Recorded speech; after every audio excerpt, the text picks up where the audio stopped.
Well, I was at that time only with Jewish kids and Jewish counselors, and the only time, of course, we were in villages that were not Jewish, and there were old churches, and there was,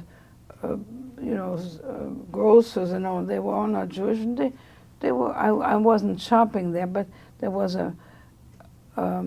I had to pass all these meat markets, and the animals hung outside dripping, and I hated that. Then I got to school right beyond there, and I did once, like the woman in Germany who said "dirty little Jew," or in German. Now, for the first time, I got it from a French person.